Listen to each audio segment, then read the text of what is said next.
Welcome back to the ABC General Hospital Spoilers channel. Today we're diving into the explosive twists awaiting us on Friday, September 12, 2025, where a jaw-dropping return shakes the foundations of Port Charles. Jason hits a frustrating wall. Nina delivers crucial updates to Lulu. Dante faces an unexpected bombshell, and Lucas unleashes his fury in a heated confrontation. Let's start with the bombshell that's set to send shockwaves through every corner of this beloved town.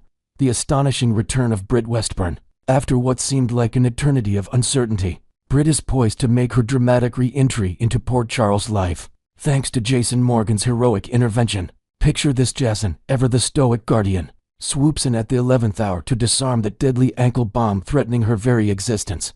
The pair barely escapes the ensuing blast, their hearts pounding as debris rains down around them. This isn't just a simple homecoming. It's a resurrection story that could rewrite alliances and ignite old flames. Britt's survival will undoubtedly spark a whirlwind of reactions from the residents, who've mourned her absence.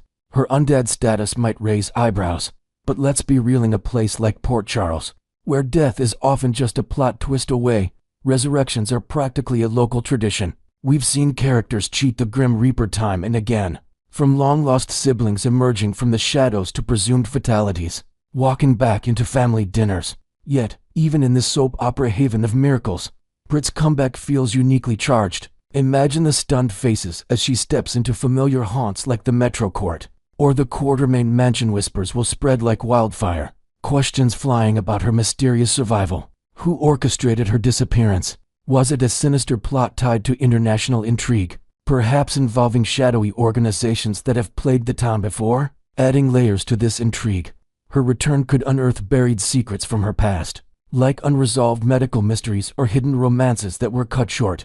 But amid the chaos, no one will beam brighter than her devoted mother, Liesel Obrecht. Liesel, with her fierce protective instincts and penchant for dramatic flair, has been a pillar of strength in Britt's absence, channeling her grief into schemes that kept her relevant in Port Charles' underbelly. Will their reunion be an emotional tidal wave right from the start, with tears, embraces, and perhaps a signature Obrecht monologue about family bonds enduring beyond the grave?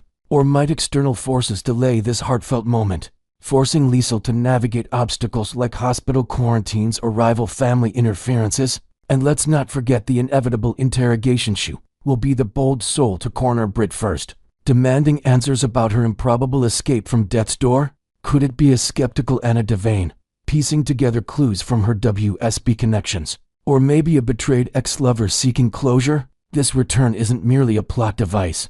It promises to delve into themes of redemption and second chances, exploring how Britt reintegrates into a world that moved on without her, potentially forging new alliances or reigniting vendettas that simmered in her absence. Shifting gears to another layer of tension, Jason finds himself stonewalled in a way that tests even his unbreakable resolve. As the dust settles from recent escapades, Jason, Port Charles' quintessential man of few words and many actions, encounters roadblocks that could derail his latest mission. Who's behind this frustrating impasse? Speculation points to a variety of suspects, each with motives as tangled as the Casadini family tree. Perhaps it's a cagey informant holding back vital intel on the ankle bomb incident, or maybe a bureaucratic hurdle from law enforcement figures like Max Scorpio, who's always juggling ethics and protocol. Jason's history of operating in the gray areas means he's no stranger to resistance, but this time, the stakes feel personal. Inventing a fresh angle. Imagine Jason pursuing leads on a clandestine network that targeted Britt, only to be thwarted by encrypted files or a double-agent ally who suddenly goes silent. This stonewalling could force him to confront his own vulnerabilities, perhaps reflecting on past losses like Sam or his complicated ties to Sunny's empire. The frustration builds as Jason navigates these barriers, his piercing blue eyes narrowing in determination, reminding us why he's the ultimate fixer in this town. Will he break through with brute force, clever alliances, or an unexpected revelation that flips the script? This development adds a gritty edge to the episode, highlighting Jason's evolution from mob enforcer to reluctant hero, and it sets the stage for potential crossovers with other storylines, like the ongoing fallout from explosive events that keep Port Charles on edge. Meanwhile, Nina Reeves steps into the spotlight as she briefs Lulu Spencer, a moment ripe with possibilities that could swing from professional updates to deeply personal revelations. Nina, with her sharp business acumen and history of turbulent relationships, approaches this interaction with her trademark poise. But underlying currents suggest hidden agendas. This briefing might center on the high-profile shooting of Drew Kane, where Lulu, in her role as a tenacious freelance journalist, is hot on the trail of the truth. Nina could spin the narrative to emphasize Willow Corinthos' innocence, painting her as a victim caught in the crossfire of deceit, while casting shadows on Drew's more dubious dealings, perhaps hinting at his political ambitions, masking ulterior motives. To expand creatively, envision Nina revealing exclusive details from her Crimson magazine sources, like eyewitness accounts or leaked documents that expose Drew's flirtations with corruption, adding fuel to Lulu's investigative fire. Alternatively, this could pivot to matters of the heart involving Charlotte Casadini, the young girl Nina cherishes like her own.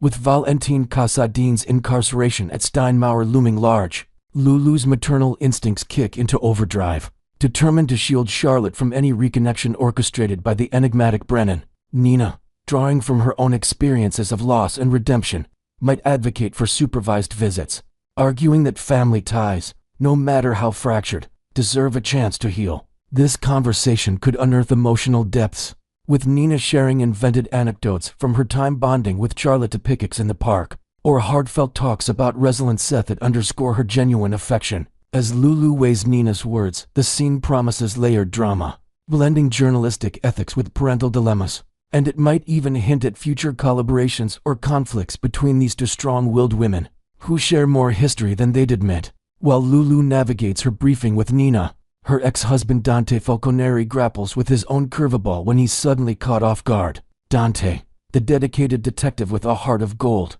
is no stranger to surprises in Port Charles. But this one hits differently, potentially tying into the Drew Kane shooting saga.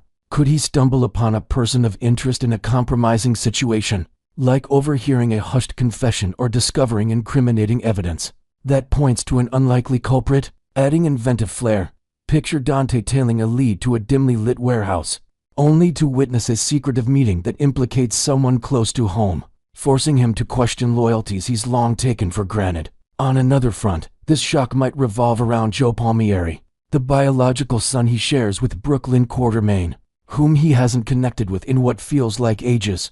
Their relationship, marked by missed opportunities and budding potential, could use a heartfelt reconnection. Perhaps Joe reaches out with news of his own, like a musical breakthrough or a personal crisis that draws Dante back into fatherly mode. This moment allows for exploration of paternal bonds, with Dante reflecting on his own upbringing and vowing to be more present, even as his detective duties pull him in multiple directions. The element of surprise injects adrenaline into Dante's arc, reminding viewers of the delicate balance between his professional life and personal growth, and it could foreshadow larger family dynamics shifting in unexpected ways. Finally, the episode wouldn't be complete without Lucas Jones bringing the heat in yet another intense exchange, this time grilling Carly Spencer with the ferocity of a man on a mission. Lucas, whose default mode lately seems locked on confrontation, channels his frustrations into pointed lectures that leave no stone unturned. Thursday's build-up sets the stage for this clash, but Friday escalates it, with the topic hanging in the balance. Typically, Lucas's ire targets Sonny Corinthos and his shadowy maneuvers, dissecting the mob boss's influence on family matters with surgical precision. But could this grilling shift to the enigmatic Congressman Cutthroat, whose political machinations have rippled through Port Charles like a storm? Inventing new depth, imagine Lucas uncovering ties between Carly and the Congressman's schemes, perhaps involving insider deals that threaten the Spencer clan's stability, prompting a barrage of questions about ethics and loyalty. Carly, with her unyielding spirit and quick wit, might counter with defenses rooted in survival instincts, turning the conversation into a verbal sparring match that exposes vulnerabilities on both sides. This confrontation delves into themes of family accountability, with Lucas pushing for transparency in a town rife with secrets, and it could plant seeds for reconciliations or further rifts that keep audiences hooked. Next, we dive deep into the most thrilling developments from Port Charles. Today, we're unraveling the intense mystery surrounding Lulu Spencer's dogged pursuit of the truth behind Drew Kane's shocking shooting, a case that's got everyone on edge with its web of secrets, betrayals, and hidden motives. In the bustling corridors of General Hospital, Lulu Spencer has transformed into a force of journalistic reckoning, her determination to uncover the facts about Drew Kane's attempted murder burning brighter than ever. Armed with her reporter's notebook and an unyielding resolve, she's been methodically piecing together clues, interrogating potential witnesses, and chasing down every whisper that could lead to the perpetrator. This isn't just a story for Lulu's personal, especially now that her editor, the cunning Martin Gray, has tasked her with crafting a bombshell expose on Drew's obsessive campaign against the respected Stella Henry. Imagine the headlines, Drew's relentless vendetta exposed. But as Lulu digs deeper, she might stumble upon more than she bargained for, potentially unmasking not only Drew's shady dealings, but also the identity of the shadowy figure who pulled the trigger on him that fateful night. With new invented twists, perhaps Lulu uncovers forged documents in Drew's office that hint at his underhanded tactics to discredit Stella, adding layers of corporate intrigue to the mix. As Lulu prowls the hospital grounds, her investigation takes her straight into the heart of suspicion, placing her face to face with two prime suspects in Drew's shooting: the emotionally turbulent Willow Tate and the fiercely protective Dr. Portia Robinson. Picture Lulu, clipboard in hand, cornering staff members in the break room, her questions sharp and probing as she delves into the Stella Henry saga. In a fresh angle, she might overhear hushed conversations about anonymous threats Stella received, linking back to Drew's power plays. This path could reveal the dark underbelly of blackmail that Drew wielded over Portia like a sword, pressuring her into impossible choices, even without knowing the full sordid details, perhaps involving a long-buried medical scandal. From Portia's past, Lulu senses the desperation that could drive someone to extreme measures, inventing a new element. Let's say Lulu finds a cryptic email chain on a discarded tablet, suggesting Portia's motive runs deeper, tied to protecting her daughter Trina's future from Drew's manipulative grasp. The plot thickens as Lulu's sleuthing leads her to observe a clandestine meeting between Nina Reeves and Portia with the enigmatic Jacinda, sparking immediate red flags.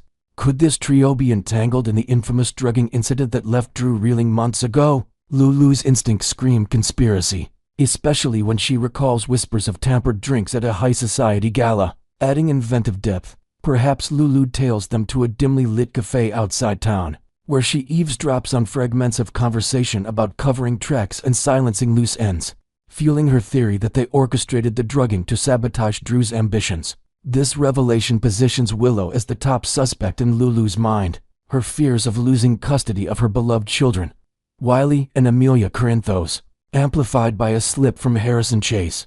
He might casually mention Willow's breakdown upon hearing of Judge Eva Heron's brutal murder, a case that rocked Port Charles with its implications for family court battles. In an expanded twist, Lulu could discover Willow's secret diary entries, hidden in her locker, expressing terror over the judge's death and how it mirrored her own nightmares of separation from her kids, making her desperation palpable. Connecting the dots further, Lulu's research into Jacinda uncovers a timeline that places Michael Corinthos with her mere hours before Drew's shooting, igniting a firestorm of suspicion. What if Jacinda, with her history of shady dealings, returned to Port Charles not just for revenge, but to extort a hefty sum from Drew, only to cross paths with Michael en route? Lulu might confront Michael in a tense parking lot encounter, her questions probing his evasive responses. From this, she deduces he's harboring explosive knowledge that he trailed Jacinda to Drew's doorstep and witness the chaos, inventing a dramatic new layer. Perhaps Michael confides in a moment of weakness that he saw a figure fleeing the scene, but his loyalty binds him to silence. Could he have spotted the actual shooting? Lulu starts to wonder if Michael knows the shooter's identity and is shielding them, maybe even suspecting Jacinda herself as the trigger puller, driven by greed and old grudges. Alternatively, in a speculative twist, Michael might be protecting a family member, adding emotional weight to his secrecy. Meanwhile, Police Commissioner Anna Devane operates within the strict confines of the law, her vast resources tempered by procedural red tape that slows her progress in cracking the Drew case. She's methodical, gathering forensic evidence and interviewing witnesses, but bureaucracy hampers her agility. Lulu, however, thrives in the gray areas of journalism, using her press credentials as a shield to pry into forbidden territories. This freedom could propel her to breakthroughs Anna can't touch, like accessing off-the-record tips from hospital insiders, or decoding encrypted messages on Drew's phone. In an invented scenario, Lulu might pose as a concerned relative to sneak into restricted areas, unearthing a hidden security camera feed that captures suspicious movements. On the night of the shooting, such discoveries position Lulu to solve the puzzle far ahead of Anna and the Port Charles Police Department. But at what cost? If the shooter catches wind of her progress, Lulu could find herself in grave danger, perhaps receiving ominous warnings like slashed tires or anonymous calls in the dead of night. As the stakes escalate, Lulu's investigation promises to shake Port Charles to its core, blending personal vendettas with high-stakes drama. Will she piece together the fragmented clues and expose the truth about Drew's assailant? Do you believe Lulu's reporter instincts will outpace Anna and the PCPD in cracking this case wide open? And most chillingly, will Lulu pay the ultimate price for unveiling secrets that some would kill to keep buried? Next, we uncover the most mind-bending twists from the streets of Port Charles. Today, we're delving into the chilling enigma of Caesar Faison's possible survival, despite his brain being preserved in a jar, and how this ties into shocking revelations about cloning, secret labs, and family resurrections that could redefine everything we know. The mystery surrounding Caesar Faison's fate has long haunted the residents of Port Charles, but recent spoilers from ABC General Hospital are reigniting debates about whether this notorious villain truly met his end. Remember, his brain was meticulously extracted by the brilliant psychiatrist Kevin Collins, who placed it in a jar of formaldehyde right on his desk for scientific scrutiny, aiming to unravel the psychological horrors that drove Faison's madness. Yet, whispers of survival persist. A rogue scientist like Professor Henry Dalton have obtained a tissue sample to clone vital parts, breathing new life into Faison's legacy. In an inventive twist, imagine Dalton sneaking into Kevin's office under the cover of night, swiping a preserved fragment during a chaotic hospital blackout, setting the stage for forbidden experiments that blend cutting-edge genetics with dark obsessions. This notion challenges everything, suggesting Faison's essence might have been replicated in ways that defy conventional death, perhaps even integrating his neural patterns into a new form. Valentin Casadin's cryptic implications have sent shockwaves through the storyline, hinting that Faison could be the shadowy big boss orchestrating the operations. At the Five Poppies Resort, a facade for a clandestine lab. During a tense video call from Steinmauer in the episode aired on Monday, September 8th, Valentin confided in WSB Field Office Director Jack Brennan about his past connections to the elusive Colette Moreau, revealing her as a double agent loyal to Faison. As their discussion veered toward identifying the mastermind behind the lab's illicit activities, Valentin slyly suggested Faison himself, brushing off Brennan's skepticism with a knowing if you say so, adding a fresh layer of intrigue. Perhaps Valentin has uncovered encrypted files from Colette's old network, showing Faison's digital fingerprints on recent lab directives, including orders for experimental serums that could explain unexplained phenomena in Port Charles. This exchange paints Valentin as a reluctant insider, his words laced with the weight of buried secrets that could expose a web of international espionage tied to Faison's undying influence. But let's revisit the grim reality of what we thought was real. Faison's brain languishing in that jar, a macabre trophy from his supposed demise. The last time it appeared on screen, Kevin had even sliced off portions for microscopic analysis, driven by a quest to decode the villain's twisted psyche. Though many fans speculate this could have pivoted toward groundbreaking research on neurological disorders like Huntington's disease. Fast forward to now, and Britt Westbourne's miraculous remission from her own battle with the illness raises eyebrows, especially since her ongoing injections likely stem from innovations brewed in the Five Poppies lab. Inventing a compelling new element. Suppose Kevin's dissections inadvertently provided the genetic blueprint for a revolutionary treatment, but it has sinister ghost samples pilfered by shadowy figures to not only synthesize the serum, but also to engineer a full revival of Faison himself, perhaps as a clone enhanced with augmented intelligence to evade detection. Suspicion naturally falls on Professor Henry Dalton, the enigmatic figure mentioned in Colette's intel, who's rumored to be dabbling in cloning experiments, possibly starting with animals before escalating to human subjects. His involvement could explain how fragments of Faison's brain were repurposed, fueling the creation of life-saving drugs while harboring the potential to resurrect the madman. In an expanded scenario, Dalton might operate from a hidden underground facility beneath the resort, where glowing vats hold cloned organs and test subjects, including prototypes that mimic Faison's physical traits down to his piercing gaze. This ties directly into Britt's threats against Pascal, implying the big boss she references is none other than a regenerated Faison, pulling strings from the shadows to control the lab's output and ensure his daughter's survival, all while advancing his own agenda of chaos. Could Caesar Faison, a meticulously crafted clone, emerge as the ultimate puppet master behind the Five Poppies operation, the very entity Britt invokes to intimidate her foes?